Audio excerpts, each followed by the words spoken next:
أعوذ بالله من الشيطان الرجيم. بسم الله الرحمن الرحيم. الحمد لله الذي أنزل على عبده الكتاب ولم يجعل له عوجا قيما لينذر بأسا شديدا من لدنه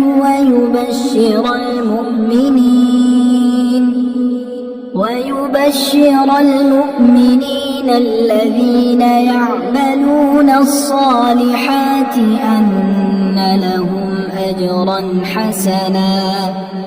ماكثين فيه أبدا وينذر الذين قالوا اتخذ الله ولدا ما لهم به من علم ولا لآبائهم كبرت كلمة تخرج من أفواههم إن يقولون إلا كذبا فلعلك باخع نفسك على آثارهم إن لم يؤمنوا بهذا الحديث أسفا إنا جعلنا ما على الأرض زينة لها لنبلوهم أيهم أحسن عملا وإنا لجاعلون ما عليها صعيدا جرزا أم حسبت أن أصحاب الكهف والرقيم كانوا من آياتنا عجبا إذ أوى الفتية إلى الكهف فقالوا ربنا آتنا من لدنك رحمة وهيئ لنا من أمرنا رشدا فضربنا على آذانهم في الكهف سنين عددا ثم بعثناهم لنعلم أي الحزبين أحصى لما لبثوا أمدا نحن نقص عليك نبأهم بالحق إنهم فتية آمنوا بربهم وزدناهم هدى وربطنا على قلوبهم إذ قاموا فقالوا ربنا رب السماوات والأرض لن ندعو من دونه إلها لقد قلنا إذا شططا هؤلاء قوم اتخذوا من دونه آلهة لولا يأتون عليهم بسلطان بين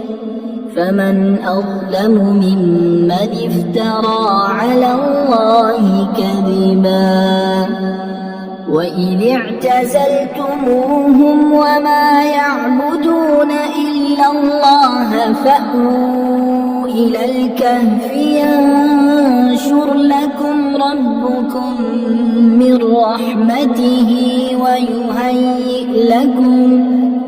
ويهيئ لكم من أمركم مرفقا وترى الشمس إذا طلعت تزاور عن كهفهم ذات اليمين وإذا غربت تقرضهم ذات الشمال وهم في فجوة منه ذلك من آيات الله هو المهتد ومن يضلل فلن تجد له وليا مرشدا وتحسبهم أيقاظا وهم رقود ونقلبهم ذات اليمين وذات الشمال وكلبهم باسط ذراعيه بالوصيد لو اطلعت عليهم لوليت منهم فرارا ولملئت منهم رعبا وكذلك بعثناهم ليتساءلوا بينهم قال قائل منهم كم لبثتم قالوا لبثنا يوما أو بعض يوم قالوا ربكم أعلم بما لبثتم فابعثوا أحدكم بورقكم هذه إلى المدينة فلينظر أيها أزكى طعاما فليأتكم برزق منه وليتلطف ولا يشعرن بكم أحدا إنهم إن يظهروا عليكم يرجموكم أو يعيدوكم في ملتهم ولن تفلحوا إذا أبدا وكذلك أعثرنا عليهم ليعلموا أن وعد الله حق وأن الساعة لا ريب فيها إذ يتنازعون بينهم أمرهم فقالوا ابنوا عليهم بنيانا ربهم أعلم بهم قال الذين غلبوا على أمرهم لنتخذن عليهم مسجدا سيقولون ثلاثة رابعهم كلبهم ويقولون خمسة سادسهم كلبهم رجما بالغيب ويقولون سبعة وثامنهم كلبهم قل ربي أعلم بعدتهم ما يعلمهم إلا قليل فلا تمار فيهم إلا مراء ظاهرا ولا تستفت فيهم منهم أحدا ولا تقولن لشيء إني فاعل ذلك غدا إلا أن يشاء الله واذكر ربك إذا نسيت وقل عسى أن يهديني ربي لأقرب من هذا رشدا ولبثوا في كهفهم 300 سنين وازدادوا 9 قل الله أعلم بما لبثوا له غيب السماوات والأرض أبصر به وأسمع ما لهم من دونه من ولي ولا يشرك في حكمه أحدا واتل ما أوحي إليك من كتاب ربك لا مبدل لكلماته ولن تجد من دونه ملتحدا واصبر نفسك مع الذين يدعون ربهم بالغداة والعشي يريدون وجهه ولا تعد عيناك عنهم تريد زينة الحياة الدنيا ولا تطع من أغفلنا قلبه عن ذكرنا واتبع هواه وكان أمره فرطا وقل الحق من ربكم فمن شاء فليؤمن ومن شاء فليكفر إنا أعتدنا للظالمين نارا أحاط بهم سرادقها وإن يستغيثوا يغاثوا بماء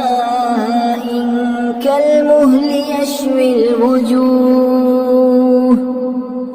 بئس الشراب وساءت مرتفقا إن الذين آمنوا وعملوا الصالحات إنا لا نضيع أجر من أحسن عملا أولئك لهم جنات عدن تجري من تحتهم الأنهار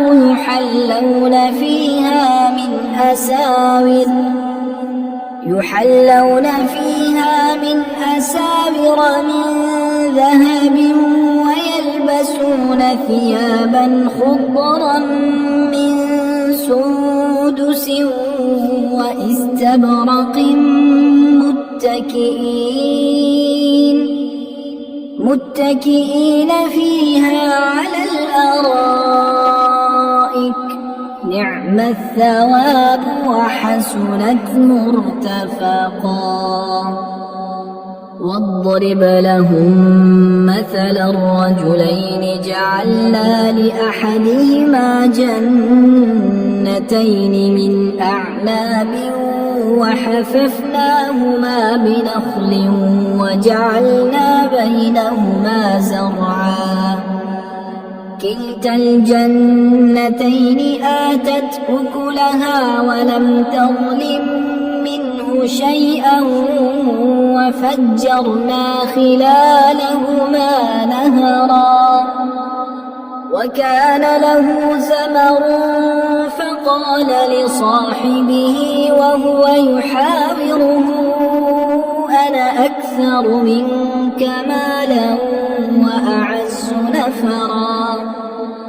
ودخل جنته وهو ظالم لنفسه قال ما أظن أن تبيد هذه أبدا وما أظن الساعة قائمة ولئن رددت إلى ربي لأجدن خيرا منها منقلبا قال له صاحبه وهو يحاوره أكفرت بالذي خلقك من تراب ثم من نطفة ثم سواك رجلا لكن هو الله ربي ولا أشرك بربي أحدا ولولا إذ دخلت جنتك قلت ما شاء الله لا قوة إلا بالله إن ترني أنا أقل منك مالا وولدا فعسى ربي أن يؤتيني خيرا من جنتك ويرسل عليها حسبانا من السماء فتصبح صعيدا زلقا أو يصبح ماؤها غورا فلن تستطيع له طلبا وأحيط بثمره فأصبح يقلب كفيه على ما أنفق فيها وهي خاوية على عروشها ويقول يا ليتني لم أشرك بربي أحدا ولم تكن له فئة ينصرونه من دون الله وما كان منتصرا هنالك الولاية لله الحق هو خير ثوابا وخير عقبا واضرب لهم مثل الحياة الدنيا كماء أنزلناه من السماء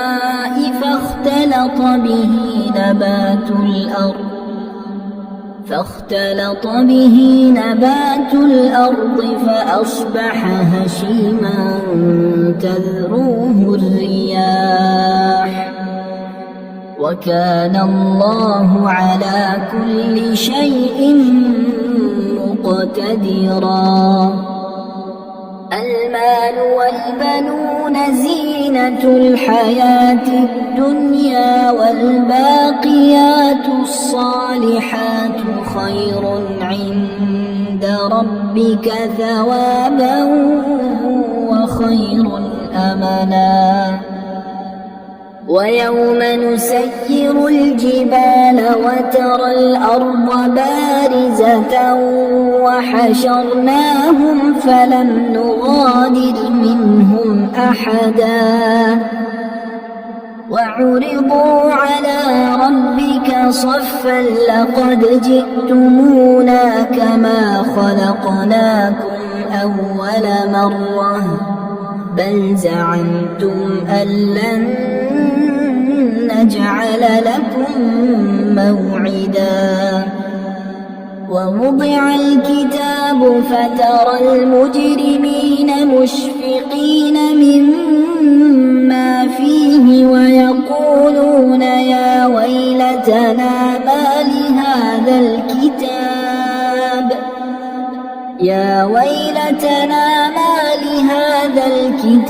لا يغادر صغيرة ولا كبيرة إلا أحصاها ووجدوا ما عملوا حاضرا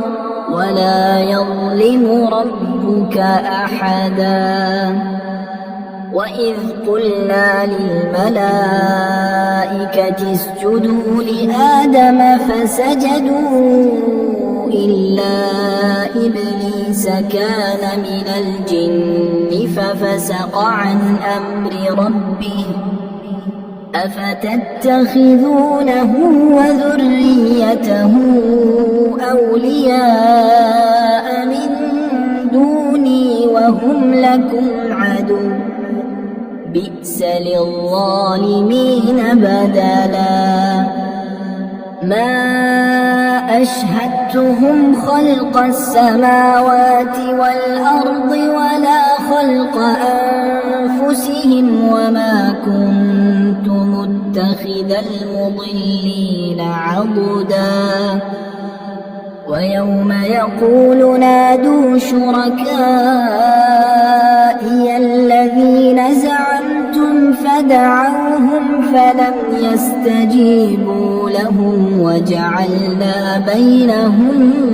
موبقا ورأى المجرمون النار فظنوا أنهم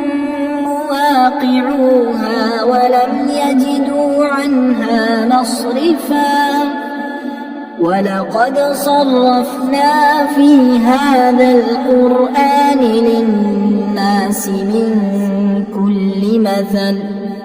وكان الإنسان أكثر شيء جدلا وما منع الناس أن يؤمنوا إذ جاءهم الهدى ويستغفروا ربهم إلا أن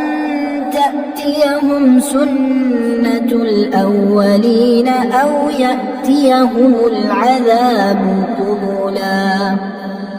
وما نرسل المرسلين إلا مبشرين ومنذرين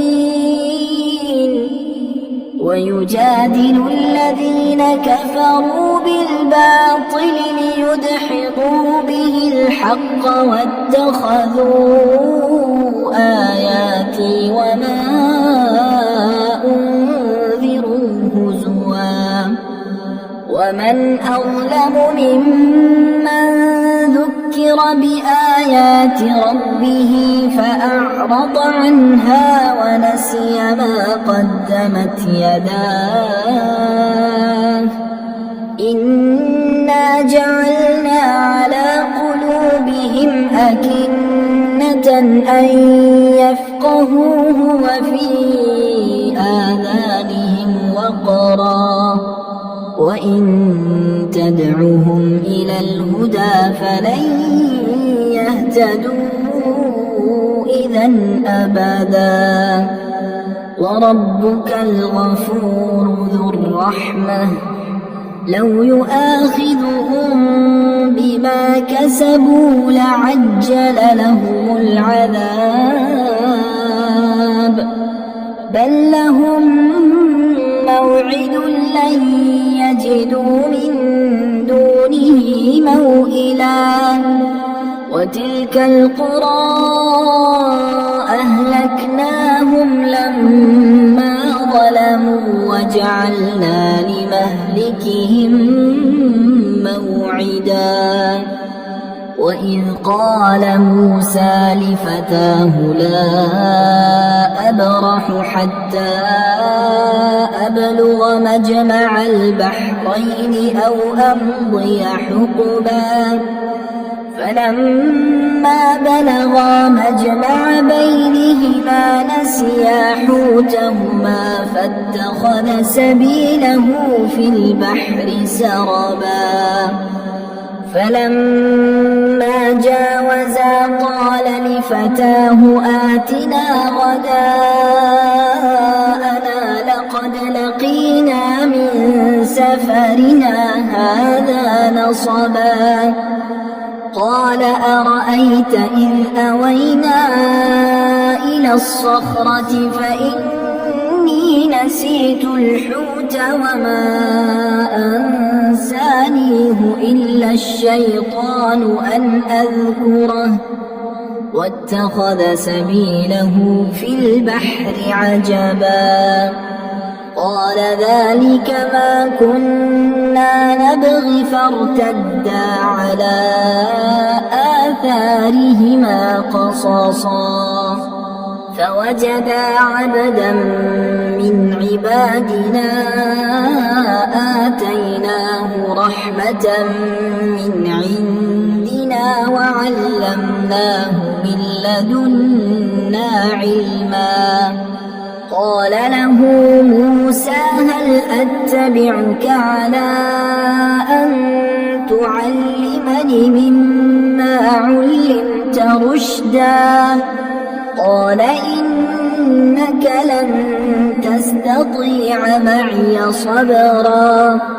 وكيف تصبر على ما لم تحط به خبرا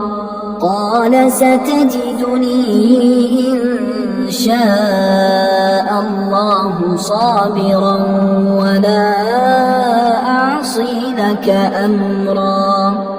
قال فإن اتبعتني فلا تسألني عن شيء حتى أحدث لك منه ذكرا فانطلقا حتى إذا ركبا في السفينة خرقها قال أخرقتها لتغرق أهلها لقد جئت شيئا إمرا قال ألم أقل إنك لن تستطيع معي صبرا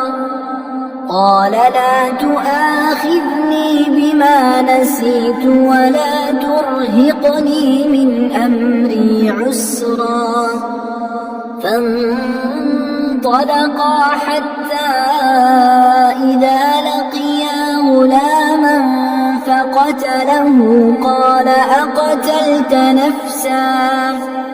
أقتلت نفسا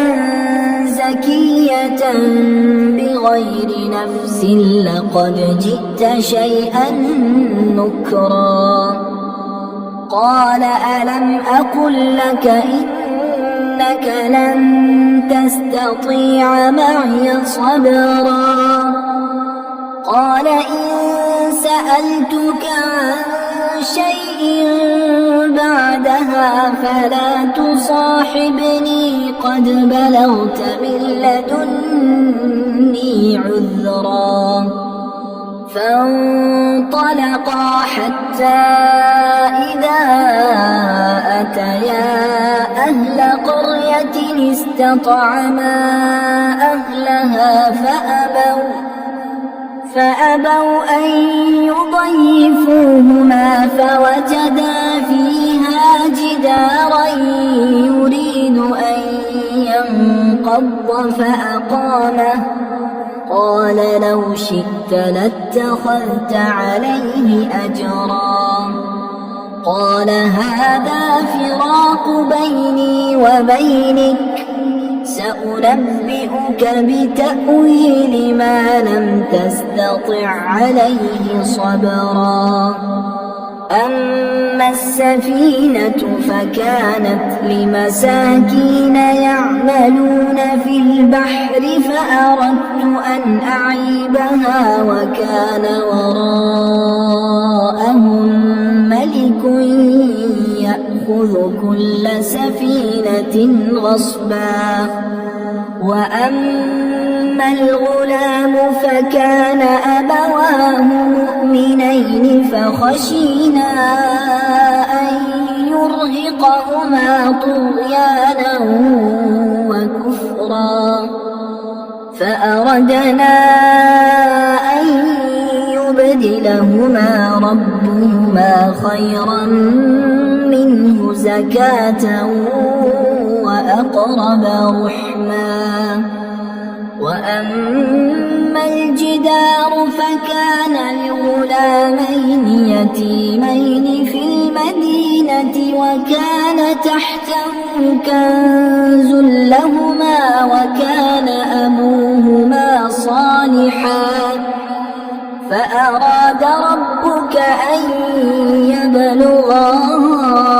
أشدهما ويستخرجا كنزهما رحمة من ربك وما فعلته عن أمري ذلك تأويل ما لم تسطع عليه صبرا ويسألونك عن ذي القرنين قل سأتلو عليكم منه ذكرا إنا مكنا له في الأرض وآتيناه من كل شيء سببا فأتبع سببا حتى إذا بلغ مغرب الشمس وجدها تغرب في عين حمئة ووجد عندها قوما قلنا يا ذا القرنين إما أن تعذب وإما أن تتخذ فيهم حسنا قال أما من ظلم فسوف نعذبه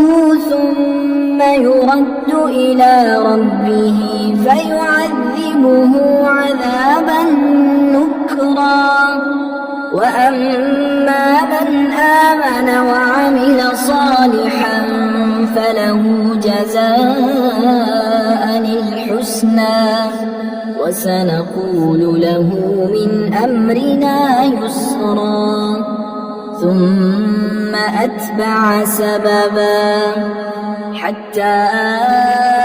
إذا بلغ مطلع الشمس وجدها تطلع على قوم لم نجعل لهم من دونها سترا كذلك وقد أحطنا بما لديه خبرا ثم أتبع سببا حتى إذا بلغ بين السدين وجد من دونهما قوما لا يكادون يفقهون قولا قالوا يا ذا القرنين إن يأجوج ومأجوج مفسدون في الأرض فهل نجعل لك خرجا على أن تجعل بيننا وبينهم سدا قال ما مكني فيه ربي خير فأعينوني بقوة أجعل بينكم وبينهم ردما آتوني زبر الحديد حتى إذا ساوى بين الصدفين قال انفخوا حتى إذا جعله نارا قال آتوني أفرغ عليه قطرا فما استطاعوا أن يظهروه وما استطاعوا له نقبا قال هذا رحمة من ربي فإذا جاء وعد ربي جعله دكاء وكان وعد ربي حقا وتركنا بعضهم يومئذ يموج في بعض ونفخ في الصور فجمعناهم جمعا وعرضنا جهنم يومئذ للكافرين عرضا الذين كانت أعينهم في غطاء عن ذكري وكانوا لا يستطيعون سمعا أفحسب الذين كفروا أن يتخذوا عبادي من دوني أولياء إنا أعتدنا جهنم للكافرين نزلا قل هل ننبئكم بالأخسرين أعمالا الذين ضل سعيهم في الحياة الدنيا وهم يحسبون أنهم يحسنون صنعا أولئك الذين كفروا بآيات ربهم ولقائه فحبطت أعمالهم فلا نقيم لهم يوم القيامة وزنا ذلك جزاؤهم جهنم اتخذوا آياتي ورسلي هزوا إن الذين آمنوا وعملوا الصالحات كانت لهم جنات الفردوس نزلا خالدين فيها لا يبغون عنها حولا قل لو كان البحر مدادا لكلمات ربي لنفد البحر قبل أن تنفد كلمات ربي ولو جئنا بمثله مددا قل إنما أنا بشر مثلكم يوحى إلي أنما إلهكم إله واحد فمن كان يرجو لقاء ربه فليعمل عملا صالحا ولا يشرك بعبادة ربه أحدا.